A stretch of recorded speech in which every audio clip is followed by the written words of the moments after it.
think was a clear winner for 2024?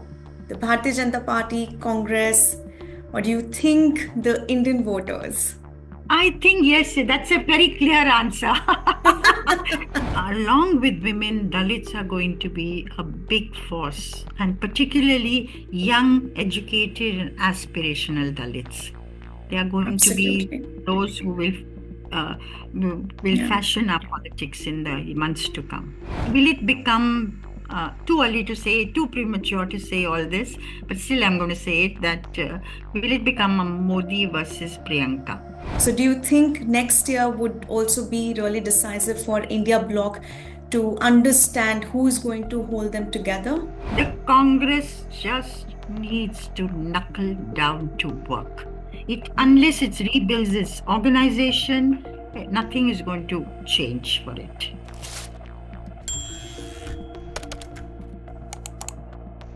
Hello and welcome to the Indian Express and yet another episode of Explained Politics with me, Charulata Biswas, and I'm being joined by Neja Chaudhary, our contributing editor at the Indian Express.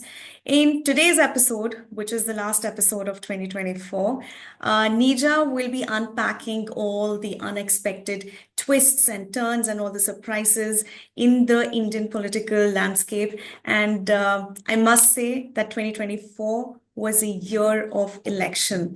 Nija, thank you so much for being in this conversation. And we'll take it slow and we'll focus on all the details of how the year 2024 turned out to be for BJP, Congress, and other regional parties. So let me first begin by asking you, uh, 2024 for BJP, Narendra Modi's comeback was on the card. The third term for him was a sure short thing. At the same time, we saw what happened in the Lok Sabha election. He had to get into an alliance with the regional parties. How do you think 2024 turned out to be for the Bharatiya Janata Party? Well, first of all, thank you for having me. 2024, as we are analyzing, many people are analyzing, was significant because of the 2024 general elections. Now, this was an election where Mr. Narendra Modi was making a bid for the third term in office. He was super confident. He himself had endorsed the cry of 400 plus that he set as a target for his party. And so everybody felt that even if they didn't cross the 400 mark, they would certainly get 300 something. And many people felt that they would cross the 2019 tally of 303. Now, when the results came out, the story turned out to be very different.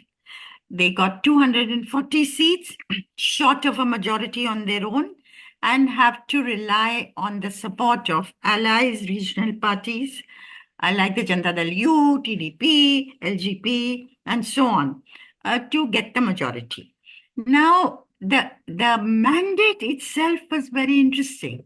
What was the message that the mandate was giving? The message was, to my mind, that yes, we want Mr. Narendra Modi to continue to rule the country, but we want to rein him in that little bit. You know, people, I would hear when I went to the ground, travel through some of the states, what people would say, zara zyada to nahi ho raha kya? You know, is it going to be a little too much? 400 that they're talking about. What does it mean? What will it entail?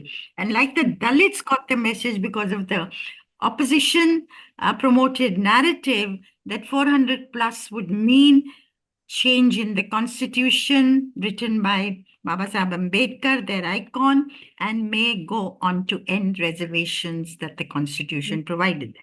So different people, you know, felt differently. And therefore, this was the outcome. So to my mind, it reflected, it added up to a maturing of India's democracy. Yes, we want them to continue because the opposition is not up to the mark at the moment, but let's rein them in. Let's have some checks and balances in place. So it is a maturing of India's democracy, and that was very, very significant to my mind. That's absolutely beautiful, you know, that the maturing of Indian democracy, it really reflected in this time's mandate, and the outcome did stun the BJP. But the Congress was jubilant, and this was because they began to believe that BJP was beginning to lose its grip. How was 2024 for Congress? I Obviously, their think whole campaign was it, surrounded by it the constitution, how constitution खतरे में है, संविधान को बचाना है. Did that work for them?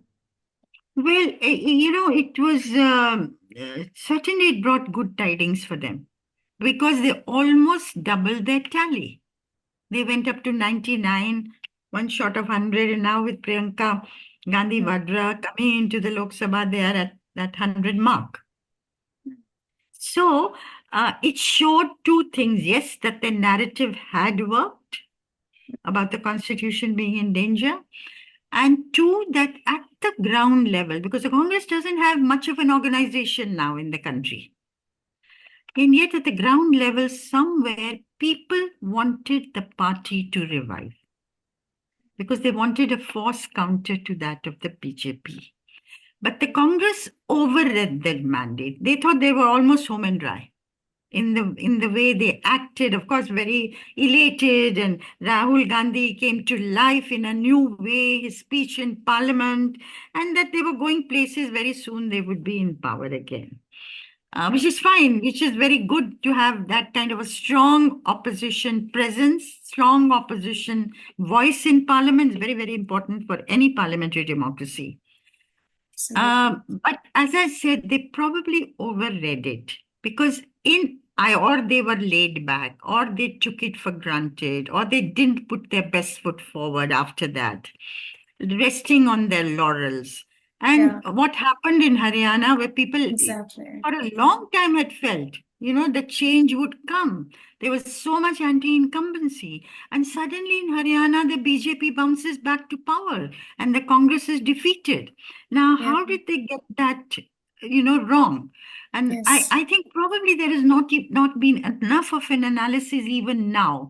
It is said that the fear of Jat dominance united the non-Jat communities. And of course, there is factional fighting within the Congress that damaged the party prospects. Those two are the explanations given. But the Congress should have seen this coming. The Congress put all its eggs in the Huda basket. And Mr. Bhupinder Singh Huda was leading the party's campaign. So they lost that. But even worse, they won Jammu and Kashmir, which is a big victory, but it didn't get the kind of kudos for it because the Congress itself didn't do well in Jammu, where it should have done better. And Mr. Omar Abdullah, who's now the chief minister, had to, in the middle of the campaign, publicly say, please get your act together in Jammu. And that had Priyanka Vadra rushing to Jammu and to hold a rally just before the, campaigning closed. But there again, organizational failure and so on. But the real damage, the real story of this year, again, after the Lok Sabha elections, is that of Maharashtra, which the opposition lost and lost very badly. And the Mahayuti or the NDA won very handsomely. Now that shows the speed with which the BJP had course corrected. But ma'am, Mahavikas Aghadi was confident that it will come back. It will be in power in Maharashtra. So what went wrong? Mahavikas Aghadi was confident because they done so well in the Lok Sabha elections. They got 30 out of 48 seats, reducing BJP to 17 only. And at that too in a national election where there was Narendra Modi leading the campaign, for them to do so well in the country's second largest state. There were two factors. One was sympathy for Uddhav Thackeray and Sharad Pawar, whose parties had been split by the BJP. And all through, people felt something wrong had happened, that this should not have, they had been done in, that justice had not been done to them. And somewhere there was an implicit sympathy for their groups. That was one factor that I think played out. The second factor was the alliance that they overall created, which is of the Maratha Muslim, and Dalit. Now, this has been a winning combination over the decades. This is what got the Congress to win in elections. It got the NCP wherever it won in election. So this time they managed to consolidate this axis very effectively and therefore got the numbers. Now, again, I think it would be simplistic to say that they sat back or took things for granted. No, I think they did work hard, in their constituencies. NCP worked hard and Uddhav Thackeray's party worked hard, but it was no match for the other side. And the other side, planned very carefully the social welfare schemes that they put into place what did the magic. And the Ladki Bahan Yojana, which they picked up from Madhya Right. Yeah. Pradesh, which was very Yeah. effective there in that election, Yeah. here of giving 1,500 rupees to a woman every month. And I met women all over who got 7,500 rupees in their hands, 5 months thing deliver in their hands. And it was so efficiently done. The official machinery bent over backwards to deliver it in time. And it excited women no end to get this money. Some of them put it to very good use, starting little businesses, selling this, so on and so forth, to become more independent economically. And this feeling of, self-worth that it generated and empowerment, really. It's a strange thing to say that money given as a dole by the government should do that, but it did do that Well, in Kejriwal also rolled out Mahila Samman Yojana just yesterday. Yes, so And that yes, now you see that is going to be a template which will be used in state after state in India by party after party, because it's paid them rich dividends. And certainly we'll see, Aam Aadmi Party has rolled it out and others will go on to do the same. This is going to be a trend of the future.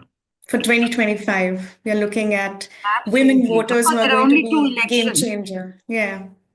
There's Okay. Bihar coming down the line at the end of the year, and Delhi, of course, at the start of the year. But in the future also, I think women are emerging as a very powerful constituency which no party can afford to ignore or not please. Of course, the BJP lost in Lok Sabha election significantly. They did not get a full majority. Congress had a setback in Haryana and Maharashtra. What do you think? Where do you think BJP lost and Congress lost, and where did they both win? Okay, I think the BJP lost, of course, as less than a majority. But they bounced back very quickly to have, scored these wins in Haryana and Maharashtra. The Congress not won, so to speak, but did very well. I mean, as I said, they doubled their numbers in the Lok Sabha, but then they lost badly in Haryana and Maharashtra. The BJP is quick to course correct, put correctives in place. The Congress gets demoralized very quickly. And I think it tried to regain initiative in the parliament in the winter session, when there was the standoff between the government side and the opposition side on Amit Shah's 13-second clip about B.R. Ambedkar, which the Congress latched on to and said he was mocking Ambedkar and denigrating him. Shah had launched a blistering attack against the Congress for having ignored Baba Sahib Ambedkar and not given him his due. But what was extraordinary was that it led to scuffles between these two sides in the parliament That was an building. ugly And scene. that Yeah. has not happened before. For physical force to become the language of parliament instead of debate and discussion is a new thing happening in our Yes. parliament. But both see Baba Sahib Ambedkar as the symbol of Dalit empowerment, with which large numbers of Dalits identify, and feel Dalits are a very important constituency that neither of them can afford to risk losing. So it was very strident positions that both sides took. And I think along with women, Dalits are going to be a big force, and particularly young, educated, and aspirational Dalits. They are going to be Absolutely. those who uh, will Yeah. fashion our politics in the months to come. Mhm. Neja ma'am, who was the star performer in the Bharatiya Janata Party? Of course, Narendra Modi is someone who everyone would predict is the star performer. But do you have somebody else who might have stood out for you?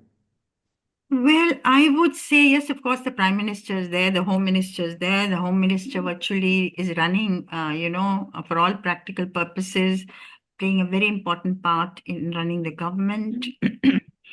It seemed he lay low for a few weeks after the setback of the Lok Sabha elections, but he seems to be there now. But the man I would watch is Shivraj Chauhan for the Okay, future. okay. And why do you say that? Because he's popular in Madhya Pradesh several times, chief minister there, delivered Madhya Pradesh again. When the party said no, it'll be somebody else who's the chief minister, he quietly accepts it. They move him to Delhi, he quietly accepts it. He's going ahead now with, the portfolio given to him, which is, to deal with farmers and rural issues, and has across the board reach out. It's not that he doesn't speak up for his party's ideology, but is measured and somebody who can take everybody along and run the system. So anyway, You I would also watch it. suggesting that his name would crop up for the position of BJP national president? Or do you I have, don't I don't okay. know. I don't know whether it will be acceptable to the Prime Minister and the Home Minister because it may be acceptable to the RSS. But RSS and the Prime Minister together have to agree to a name. So Fadnavis's name was doing the rounds before he became the Chief Minister. Yes. ML Khattar's name was doing the rounds. Between Yadav, Dharmendra Pradhan, they have been there. Mhm. But it'll be very interesting to see who will lead the BJP now. And I think the name Yes. should be announced very soon. Very soon. Yes, in 2025 at least.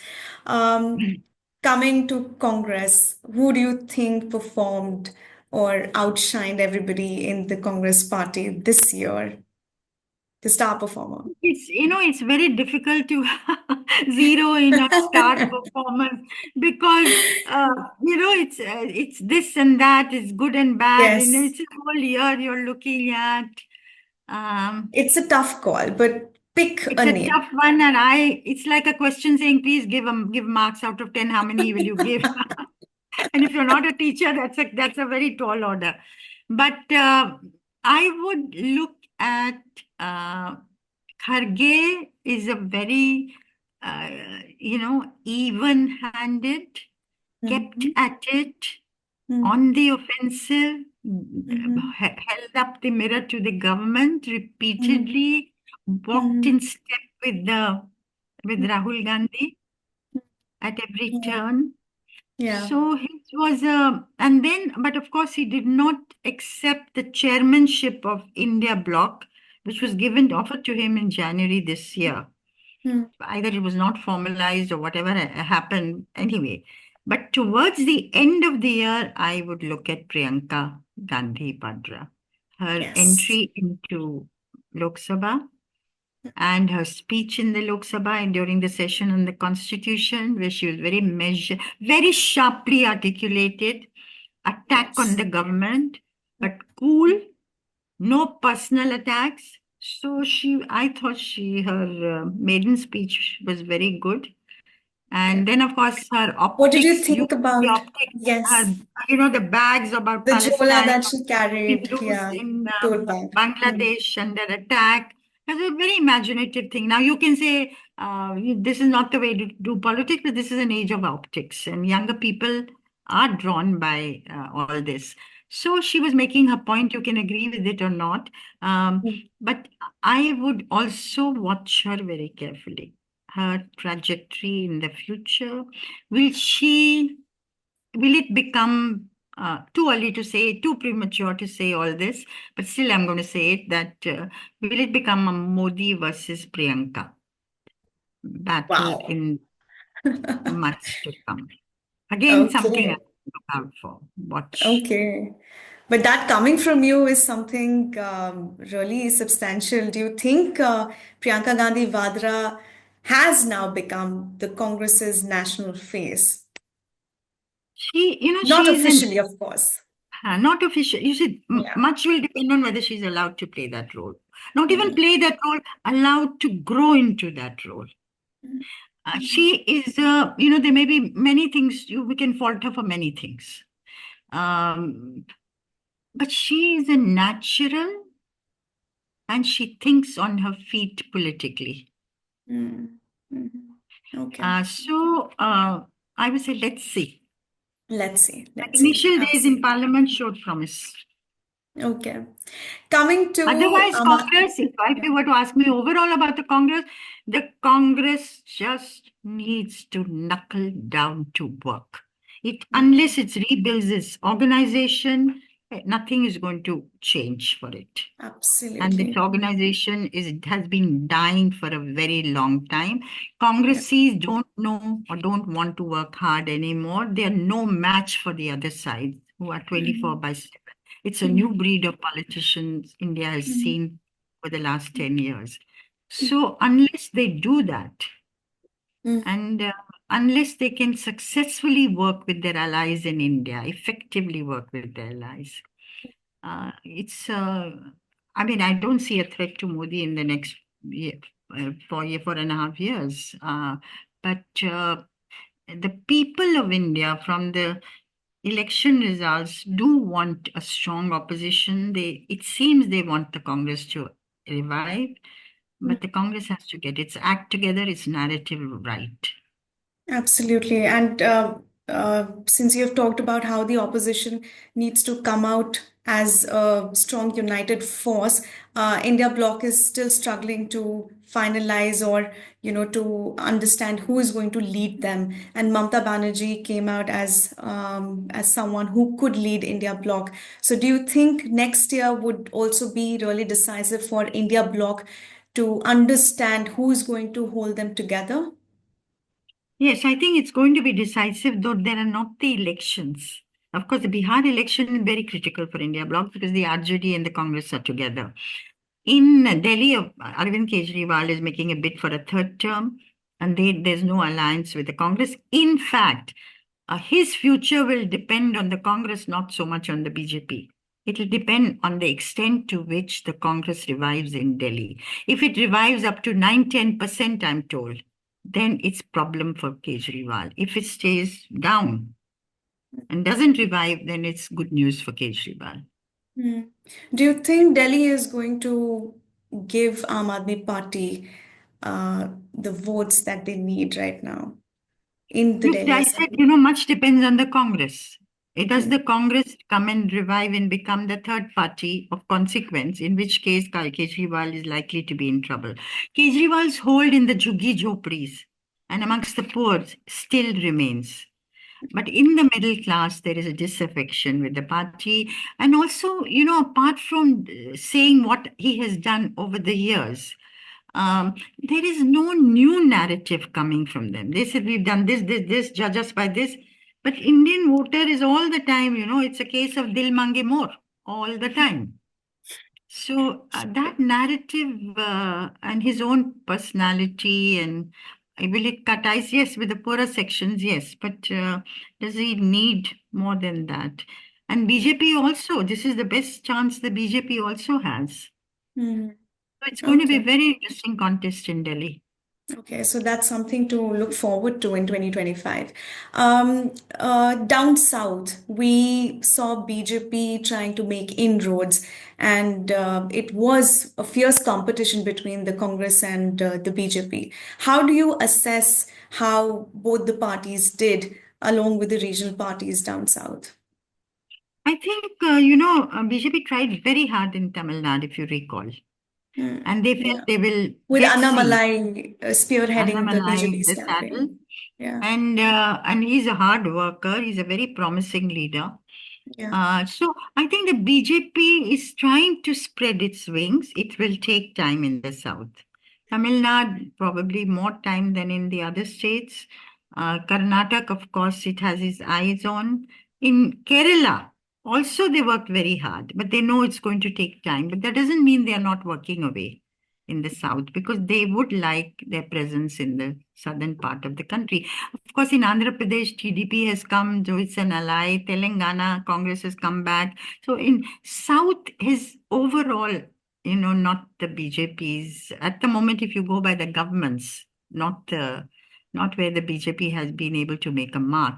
And Yeah. now with the Correct. delimitation exercise on the anvil, it is due in 2026. I don't know whether they'll be able to go ahead with it. There's a lot of disquiet in the southern states about their numbers in the Lok Sabha going down as a result of delimitation, and the numbers of the Lok Sabha seats going up in the northern states, which will skew the balance in the Lok Sabha. They are very agitated. So that is going to be another issue which is going to be a troublesome issue 25, 26, 27, as we move ahead. So South, there has been a suggestion, which I think is a very good suggestion, coming from one of the Tamil MPs.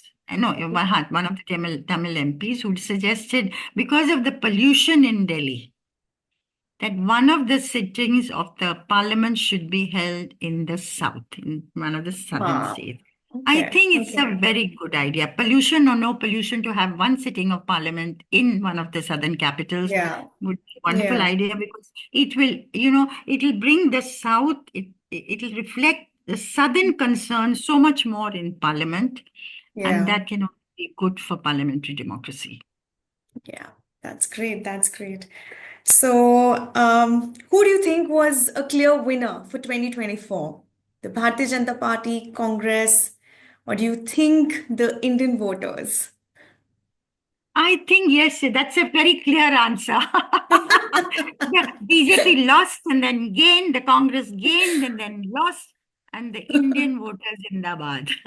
Yes, of course.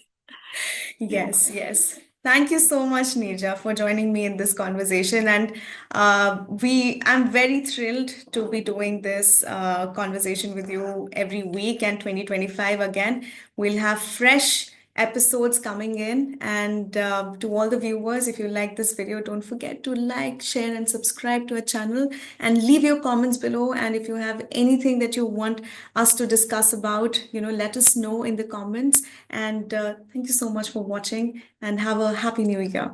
Thank you so much, Neerja.